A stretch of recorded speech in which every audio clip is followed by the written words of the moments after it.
One and only CMR Shopping Mall, Miapur lo September 10 గొప్ప ప్రారంభం. నమస్తే, నేను Keshav. Welcome to Suman TV.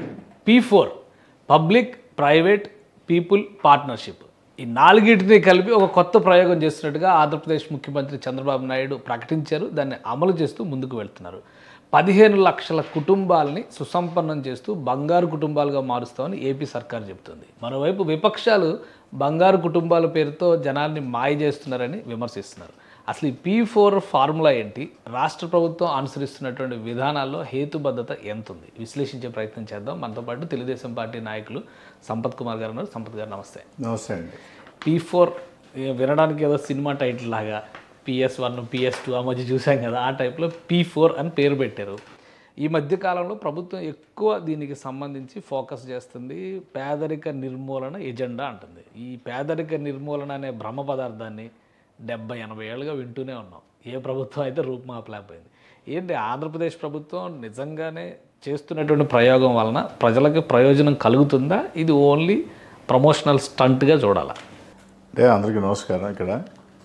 ఇక్కడ ఒక విషయం అండి, చంద్రబాబు నాయుడు గారు ఒక మంచి ఉద్దేశంతో ఆయన ఎలక్షన్ ముందు చెప్పాడు, దాని తర్వాత కూడా చెప్పాడు. అయితే ఇక్కడ మేము ఏదైతే సూపర్ 6లో ఏదైతే ప్రకటించామో దానిలో ప్రకటించలే. ఇది రెండు ఏ ప్రభుత్వం మన ఒక మేనిఫెస్టోలో కూడా పెట్టలే. ఇది బాబు గారు ఆయన ఒక ఆలోచనతో దూరదృష్టితోటి ఒక అడుగు వేసి మనం కానీ ప్రభుత్వం ఒక లక్ష్యం తీసుకున్నట్లయితే ఎందుకు చేయకూడదు, పేదరిక నిర్మూలన సమాజం అంటుంటాం కదా, కనీసం కొంతమందిని ఎందుకు మార్చకూడదు అని ఒక మంచి ఉద్దేశంతో చంద్రబాబు నాయుడు గారు తీసుకున్నారు. కానీ అంటే 14 సంవత్సరాలు ఆయనే సీఎంగా ఉన్నారు కదా, అప్పటి నుంచి మార్చిన పేదరిక నిర్మూలన ఇప్పుడు ఎలా చేస్తారు, ఇదంతా మీడియా స్టంట్ అంటే మరి ఏంటి దానికి? అంటే ఇక్కడ మనం చూస్తూ ఉన్నాం, 1995లో మొట్టమొదట ముఖ్యమంత్రిగా చంద్రబాబు నాయుడు గారు అయ్యేటప్పటికే అప్పటికి మనందరికీ తెలుసు రాష్ట్ర పరిస్థితి ఏంటి, గ్రామాల పరిస్థితి ఏంటి, ఎంత ఘోరంగా దౌర్భాగ్యం అంటే దుర్బలంగా ఉండేదో మనకు అన్నీ చూస్తూ వచ్చాం. అయితే చంద్రబాబు నాయుడు గారు ముఖ్యమంత్రి అయ్యే పరిస్థితికి 95కి వచ్చిన తర్వాత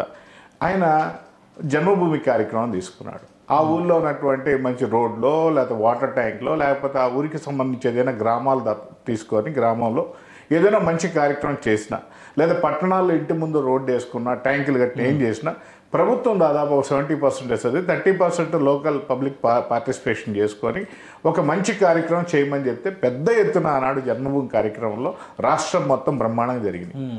దాని తర్వాత జన్మభూమితో పాటు ఆయన ఏం తీసుకొచ్చారంటే ఒక విజన్ 2020 అని పెట్టుకొని మనం ఈ దిశగా కానీ వెళ్ళినట్లయితే బ్రహ్మాండంగా ఉంటుంది రాష్ట్రం. ఒక 2020 కల్లా మనం అద్భుతాలు చూడొచ్చు అని చెప్పి ఒక విజన్ వేసి బుక్ వేసాడు. ఆనాడు ప్రతిపక్షాలందరూ కూడా 20 ఏళ్ళ ముందు ఏం బీక్తాడు, 20 ఏళ్ళ తర్వాత ఈయన ఏం చేస్తాడు, ఇప్పుడు ఏం చూస్తున్నాడు, ఈయన ఉండే 2 ఏళ్ళు ఇంకొండే సంవత్సరాన్ని దిగిపోయేదానికి 20 ఏళ్ళ ప్రణాళిక వేసుకుంటున్నాడు, 20 ఏళ్ళు ముఖ్యమంత్రిగా ఉంటాడు. 20 ఏళ్ళు ముఖ్యమంత్రిగా ఉంటాడా, 40 ఏళ్ళు ఉంటాడు కాదు. ఒక రాష్ట్ర ప్రభుత్వానికి సంబంధించి ఒక ముఖ్యమంత్రి హోదాలో విజన్ 2020 కార్యక్రమం తీసుకొచ్చాడు చంద్రబాబు నాయుడు. ఈ విజన్ 2020లో భాగంగా ప్రభుత్వం తీసుకునే నిర్ణయాలు ఏ ముఖ్యమంత్రి అయినా రాని ఈ విధంగా మనం కానీ వెళ్ళినట్లయితే రాష్ట్రం పరిస్థితి బాగుంటుంది, 1 లక్ష కోట్ల బడ్జెట్ అవుతుంది ఆనాడే వేసాడు. దాని తర్వాత రాజశేఖర్ గారు 2009లో వచ్చిన తర్వాత 1 లక్ష కోట్ల బడ్జెట్ ఆయనే చేశారు. మరి ఆనాడు అవహేళన చేసిన వాళ్ళు 1 లక్ష కోట్ల బడ్జెట్ వాళ్ళు ప్రకటించారు ఆ రోజు. కాబట్టి ఈ పరిస్థితుల్లో ఆయన ఒక మంచి ఉద్దేశంతో తీసుకున్నాడు. తర్వాత గ్రామాల అభివృద్ధి చేసుకుంటూ వచ్చాడు జన్మభూమి కార్యక్రమం కింద. ఆనాడు 95లో ముఖ్యమంత్రి అయ్యారు. ఇదే హైదరాబాద్ నగరంలో మనం చూసాం చాలా ఘోరంగా ఎక్కడ పడితే అక్కడ పాన్ వేసుకోవడం, ఉయ్యడం, ఇవన్నీ గుట్కాలు వేసుకోవడం, ఉయ్యడం ఇవన్నీ చేస్తూ ఉంటే ఆయన ఏం చేశాడు, క్లీన్ అండ్ గ్రీన్ హైదరాబాద్ అని పెట్టాడు. నగరాన్ని పరిశుభ్రంగా పెట్టుకోవాలి అని చెప్పేసి శుభ్రత పరిశుభ్రత కార్యక్రమాన్ని ఆనాడు తీసుకొచ్చాడు. ఆయన తీసుకొచ్చి ఏం చేశాడు, సిటీ మొత్తం కూడా ఎక్కడైతే వేయకుండా చెత్త తీసుకొచ్చి పలానా దగ్గర వేయాలని డస్ట్బిన్లు పెట్టాడు. అలా రాష్ట్రం మొత్తం స్వచ్ఛ భారత్ ఇప్పుడు ఏదైతే తీసుకొచ్చారో మోడీ గారు ఆనాడే తీసుకొచ్చారు. దాని తర్వాత శ్రమదానం అని ఒక కార్యక్రమం పెట్టాడు చంద్రబాబు నాయుడు గారు. ఇది ఆయన ఎప్పుడో 1976 రాజకీయాల్లో 78 వస్తే 70 ఆయన యువత నాయకుడు ఉన్నప్పుడే, యూనివర్సిటీ లీడర్ ఉన్నప్పుడే శ్రమదాన కార్యక్రమం చేశాడు. ఆ విధంగా తీసుకొచ్చాడు.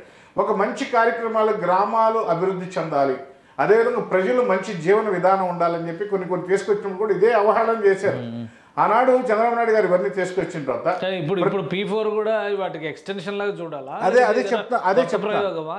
అదే చెప్తున్నా. మనకి ఏదో ఒక నాయకుడు అనేవాడు ఒక మంచి కార్యక్రమం తీసుకొని ప్రజల కోసం గానో యువత కోసం గానో లేని వర్గాలకు ఉన్న వర్గాలకు ఏదైనా మంచి కార్యక్రమం తీసుకున్నప్పుడు దాన్ని ఏ విధంగా తీసుకెళ్తారంటే ప్రభుత్వం తలుచుకుంటే ఏది కాదనేది ఏం లేదు. ఇక్కడ P4లో ముఖ్యంగా కానీ చూసినట్టయితే చంద్రబాబు నాయుడు గతంలో చేసిన పక్కన పెడదాం. P4లో చూసినట్టయితే ప్రభుత్వం దీని మీద ₹1 ఇన్వెస్ట్మెంట్ చేయడంలా, ₹1 ప్రభుత్వం ఓన్లీ మధ్యవర్తిత్వంగా ఉంటుంది. ఎవరికైతే ఇబ్బందులు లేకుండా మధ్యవర్తిగా ఉండి ఇప్పుడు దాదాపు గ్రామాల్లో సభలు పెట్టారు.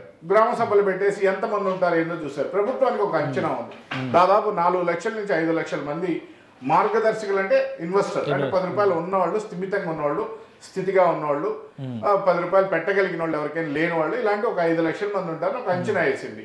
కాబట్టి ఈరోజు దాదాపు 5 లక్షలు అనేది 4 లక్షలు అయితే గట్టుకుంటారని చెప్పి అనుకున్నాం. 2 BPL కింద, బిలో ప్రావర్టీ లైన్ కింద ఉండే వాళ్ళు 20 లక్షల కుటుంబాలు ఉంటాయి. 20 లక్షల కుటుంబాలు వీళ్ళు ఏమన్నా కొంతవరకు తీసుకొని వాళ్ళకి కావాల్సిన ఏదైనా ఉపాధి అవకాశాలు, స్వయం ఉపాధి అవకాశాలు. ఇవన్నీ ఇప్పుడు BPL ఫ్యామిలీస్ కోసమే వెల్ఫేర్ స్కీమ్స్ అన్ని అమలు చేస్తున్నారు. ఇంకో వైపు నుంచి మళ్ళీ BPL ఫ్యామిలీస్ని బంగారు కుటుంబాల్లోకి తీసుకొస్తారు. అంటే ఇక్కడ ఏం ప్రభుత్వం నిర్వహించాల్సిన బాధ్యతను తప్పించుకుని ఎవరైతే సమాజంలో కాస్త స్థితిపరులుగా ఉన్నారో వాళ్ళందరినీ ఎత్తున నెట్టేస్తుంది అనేది విమర్శ. నేనేమంటానంటే ఇక్కడ ఒకటండి, ప్రభుత్వం ఇప్పుడు ఇస్తుంది. ప్రభుత్వం ఏం చేస్తుంది, లేని వాడికి ఏదైనా ఉంటే రేషన్ ఇస్తుంది, తినేదానికి పట్టెడు అన్నం పెడతా ఉంది. అది చాలా తక్కువ ప్రభుత్వం ఇస్తూ ఉంది. ప్రభుత్వం ఇంకేం చేస్తుందంటే విద్యార్థులు చదువుకునే వాళ్ళకి కనీసం వాళ్ళకి చదువుకోవాలి, చదువుకుంటేనే ఈరోజు జీవితం బాగుంటుందనే ఉద్దేశంతో ప్రభుత్వం విద్య కోసం ఖర్చు పెడతా ఉంది, ఆరోగ్యం కోసం ఖర్చు పెడతా ఉంది.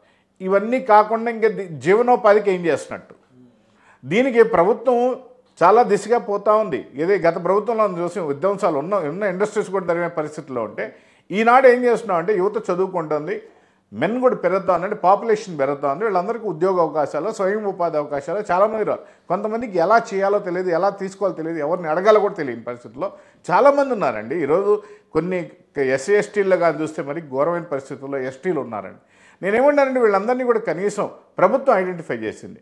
ఇప్పుడు మొన్న 8వ తేదీ మన ప్రభుత్వం ఒక P4 మీద సబ్మిట్ జరిగితే దాదాపు ఆగస్టులో జరిగింది. దీనిలో 10,40,000 కుటుంబాలని బంగారు కుటుంబాలుగా సెలెక్ట్ చేయడం జరిగింది. అంటే దాదాపు వాళ్ళకి ఏదైనా ఈ ఉపాధో, ఉద్యోగ, లేకపోతే ఏదో చదువుకో, లేకపోతే ఇంకో దానికి ఉపయోగించేదానికి అన్నట్టు 10 లక్షల కుటుంబాలు చెప్తే దాదాపు మార్గదర్శులుగా ఎవరైతే వాళ్ళని ప్రోత్సహించేదానికి ముందుకు వస్తారు, ఇలాంటి వాళ్ళు దాదాపు 1,41,000 మంది వచ్చారని చెప్పి ప్రభుత్వం చెప్పడం జరిగింది.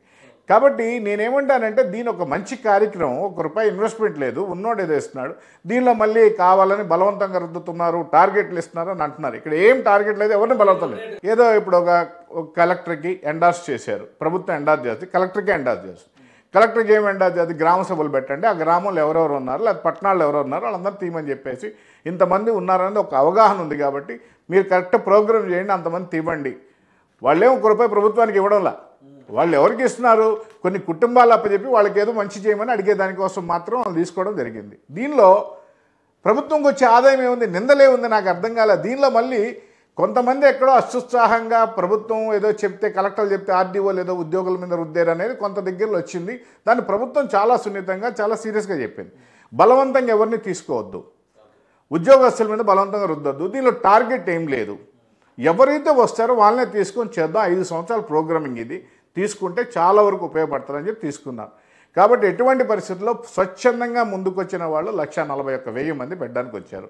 దాదాపు ప్రభుత్వం ఐడెంటిఫై చేసిన 13,40,000 మంది ఉన్నారు. చూద్దాం, ఈ కార్యక్రమం జరుగుతుంది కదా. ఇప్పుడు మామూలుగా ఏంటి, ఒక స్కీమ్ ఏదన్నా అమలు చేస్తున్నారంటే దానికి ఒక టైం బౌండ్గా పెడతారు. సో P4 అనే దానికి ఏమైనా టైం బౌండ్ ఉందా, ఎన్నాళ్లలో వీళ్ళు ఈ కుటుంబాలని బంగారు కుటుంబాలుగా మారుస్తారు, దానిపైన ఏమైనా స్పష్టత ఉందా? ప్రతి ఇంట్లోకి పోతే ఆ ఇంట్లో మంచి గుడ్డ కట్టుకోవాలి, ఇంట్లో చూడడానికి ఇల్లు నీట్గా ఉండాలి, ఆ ఇంట్లో ₹10 ఉండేటట్టు ఉండాలి అనేది చంద్రబాబు నాయుడు గారి కళ.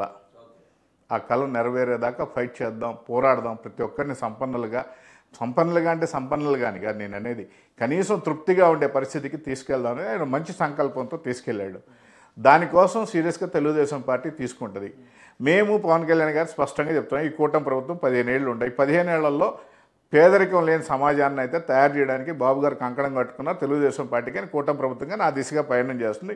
ఎటువంటి పరిస్థితి తీసుకెళ్తాం దాని డౌటే లేదు. మేము సూపర్ 6 ఫెయిల్ అయిపోయేది అంటే మళ్ళీ కొత్త స్కీమ్స్ తెచ్చి ఈ రిస్క్లన్నీ పెట్టుకోవడం ఎందుకు? చంద్రబాబు నాయుడు గారు సూపర్ 6లో ఏం హామీలు ఇచ్చారో ఫస్ట్ టార్గెట్ వాటిని అమలు చేసే ప్రయత్నం చేయొచ్చు. అటుగా సార్, ఇప్పుడు సూపర్ 6లో భాగంగా 4 హామీలు అయితే మేము ఇచ్చడం జరిగింది. ఇప్పటిదాకా ఇచ్చేసాం, 4 హామీలు అయితే జరిగిపోయింది. ఇంకా 2 ఉంది. ఆడబిడ్డ నిధి ఒకటి ఉంది, 2 నిరుద్యోగ భృతి ఉంది. ఆడబిడ్డ నిధి ఏదైతే 18 సంవత్సరాలు నిండిన వాళ్ళకి 59 సంవత్సరాల వరకు ఏదైతే 1500 రూపాయలు నెలకి ఇస్తాం, సంవత్సరాలు 18,000 రూపాయలు, ఎటువంటి పరిస్థితుల్లో అది కూడా ఇస్తాం. ఇది లేట్ కావడానికి కారణం ఏంటంటే ఇవన్నీ చిందరవందరగా గందరగోళంగా, ఎందుకంటే ఆర్థిక వ్యవస్థని నాశనం చేసేసిన వైసీపీ ప్రభుత్వం ఏదైతే ఉందో దీన్ని ఇవన్నీ కోలుకునేదానికి చాలా టైం పడుతూ ఉంది. ఇవన్నీ కూడా ఒక మంచి ఉద్దేశం ప్రజలకు ఇచ్చేదానికే ఇవన్నీ కూడా. కాబట్టి ఎటువంటి పరిస్థితుల్లో ఈ సంవత్సరము అవన్నీ కూడా ఫిల్ అయిపోతాయి. ఇప్పుడు ఆర్టీసీ ఉచిత బస్సు ఇవ్వలేదు అన్నారు, అన్నోళ్ళు ఇప్పుడు బస్సులు ఎక్కిపోతున్నారు. రేపు ఆడబిడ్డ రెండు పెండింగ్ లో ఉండగానే సూపర్ 6 సూపర్ హిట్ అని మొదలు పెట్టారు కదా, అందుకే సార్ ఇప్పుడు నేను ఏమన్నా అంటే 2,50,000 కోట్ల రూపాయలు నేను బటన్ కొట్టి ఉచితంగా ఇచ్చానంటాడు సార్.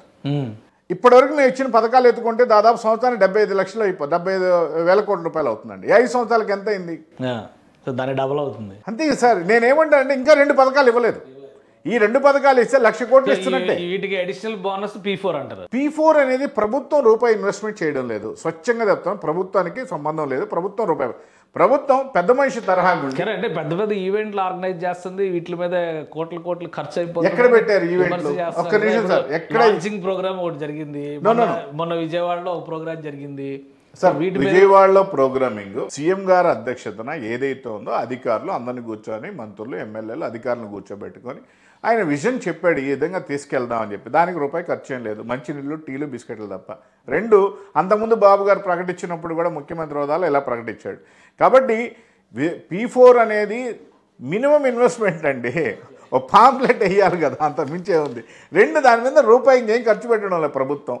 1 రూపాయి ఖర్చు పెట్టడంలో 1 రూపాయి మేము తీసుకోవడంలో ఎవరైతే ఉన్నారో కుటుంబాలను అప్పచెప్తాం, మీరు కనీసం వాళ్ళని తీసుకొని చెప్తున్నాం. కాకపోతే దీనిలో కొంత ఏంటంటే కొంతమంది అడిగేది ఏదైనా ఇది వెసులుబాటు, ఇన్కమ్ ట్యాక్స్ వెసులుబాటు ఇలాంటివి ఏదో అడుగుతున్నట్టున్నారు. దాని దిశగా కూడా బంగారు కుటుంబ మార్గదర్శులుగా ఉన్న వాళ్ళకి అది వాళ్ళకి కావాలని సెంట్రల్ గవర్నమెంట్ పరిధిలో ఉండే వ్యవహారం కదా, ఏం అడుగుతారేమో. ప్రభుత్వం, సెంట్రల్ గవర్నమెంట్ ప్రభుత్వం, రాష్ట్ర ప్రభుత్వాలు కొన్ని నిర్ణయాలు తీసుకుంటే కేంద్ర ప్రభుత్వం అమలు చేయడం లేదా? ఇది మోడీ గారికి నచ్చి ఉన్న భారతదేశం మొత్తం P4 వ్యవస్థను తీసుకొస్తారేమో. నేనేమంటే రామారావు గారు 2 రూపాయలు డబుల్ ఇంజిన్ సర్కార్ అంటారా? నేను అటుగా సార్. మోడీ గారు స్పష్టంగా చెప్పారు ఒకరోజు మీటింగ్లో, చంద్రబాబు నాయుడు గారు దూరదృష్టితో ఏదైతే కొన్ని ఆలోచనలు చేశారో ఆనాడు గుజరాత్ సీఎం కొన్నప్పుడు నేను కూడా ఇంప్లిమెంట్ చేసేవాడిని. అలానే రామారావు గారు ఏదైతే ఆడపిల్లకి సమాన హక్కు అని చెప్పి అన్నాడో భారతదేశంలో అందులో చట్టమైంది కదండి. నేనేమంటే ఒక రాష్ట్రం ఒక మంచి నిర్ణయం తీసుకొని ఒక మంచి ప్రోగ్రాం తీసుకున్న తర్వాత దాన్ని ఎందుకు తీసుకోకూడదు? దేశం తీసుకుంటుందేమో చూడాలి. ఒక మంచి కార్యక్రమంతో పేదల్ని కూడా ఉన్నత వర్గాలుగా తయారు చేయాలి, బాగుండాలి, మంచి కుటుంబాలు ఉన్నారు, బంగారు కుటుంబాలు కావాలి, ఏదైతే కలగట్టున్నాడు చంద్రబాబు నాయుడు గారు ఎటువంటి పరిస్థితుల్లో ఆ దిశగానే పోద్ది. దీనిలో ఎటువంటి డౌట్ లేదు. రైట్. థ్యాంక్ యూ సంపత్ గారు. ఇది P4 స్కీమ్కి సంబంధించి రాష్ట్ర ప్రభుత్వం ఒక సమగ్ర ప్రణాళికతో ముందుకు వెళ్తుంది. ముఖ్యంగా ఇది ఒక విజన్ డాక్యుమెంట్ లాంటిది. వచ్చే 15 ఏళ్లలో ఆంధ్రప్రదేశ్లో పేదరిక నిర్మూలన అనే సంకల్పంతో కూటమి ప్రభుత్వం అడుగులు వేస్తుంది కాబట్టి కేంద్రం కూడా సహకరిస్తుందని సంపత్ గారు విశ్వాసంగా చెప్తున్నారు. ఇది special discussion. Keep watching. Suman టీవీలో మీ పర్సనల్ అండ్ బిజినెస్ ప్రమోషన్స్ కోసం కింది నెంబర్కి కాంటాక్ట్ చేయండి.